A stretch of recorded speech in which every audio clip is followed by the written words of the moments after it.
الحمدللہ رب العالمین والصلاۃ والسلام علی سید الانبیاء والمرسلین۔ جب سورۃ تبت یدا نازل ہوئی اور ابو لہب اور اس کی بیوی ام جمیل کی اس صورت میں مذمت اتری تو ابو لہب کی بیوی ام جمیل غصہ میں آپے سے باہر ہو گئی اور ایک بہت بڑا پتھر لے کر وہ حرم کعبہ میں گئی۔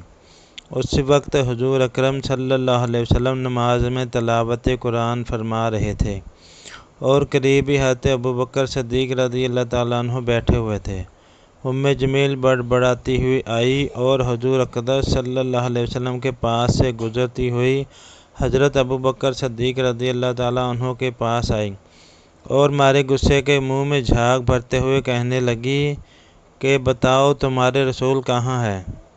مجھے معلوم ہوا کہ انہوں نے میری اور میرے شوہر کی ہجو کی ہے۔ حضرت ابوبکر صدیق رضی اللہ تعالیٰ عنہ نے فرمایا کہ میرے رسول شاید نہیں ہیں کہ کسی کی ہجو کریں۔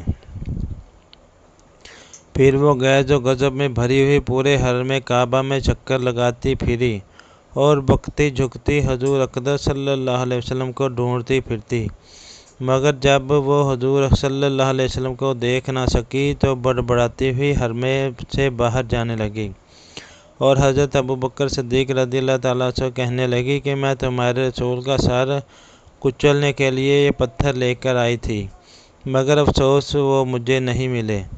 حضرت ابوبکر صدیق رضی اللہ تعالیٰ عنہ نے حضور صلی اللہ علیہ وسلم سے اس واقعہ کا ذکر کیا تو آپ نے فرمایا کہ وہ میرے پاس سے وہ کئی بار گزری، مگر میرے اور اس کے درمیان ایک فرشتہ اس طرح حائل ہو گیا کہ آنکھ پھاڑ پھاڑ کے دیکھنے کے باوجود وہ مجھے نہ دیکھ سکی۔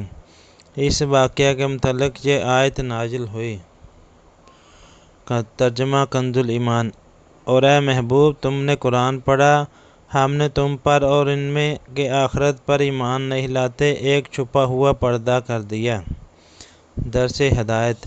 ام جمیل انکھیاری ہوتے ہوئے اور آنکھیں پھاڑ پھاڑ دیکھنے کے باوجود حضور علیہ الصلوۃ والسلام کے پاس ہی سے تلاش کرتی ہوئی بار بار گزری، مگر وہ آپ کو دیکھ نہیں سکتی۔ بلا شبہ یہ ایک عجیب بات ہے اور اس کو حضور اکرم صلی اللہ علیہ وسلم کے معجزہ کے سوا کچھ بھی نہیں کہا جا سکتا۔ اس قسم کے معجزات حضور صلی اللہ علیہ وسلم کی طرف سے بارہا صادر ہوئے ہیں اور بہت سے اولیاء اللہ سے بھی ایسی کرامتیں بارہا صادر ہوئی ہیں، اور اولیاء کی یہ کرامتیں بھی ہمارے نبی صلی اللہ علیہ وسلم کے معجزات ہی ہیں، کیونکہ ولی کی کرامت در حقیقت اس کے نبی کا معجزہ ہوا کرتا ہے۔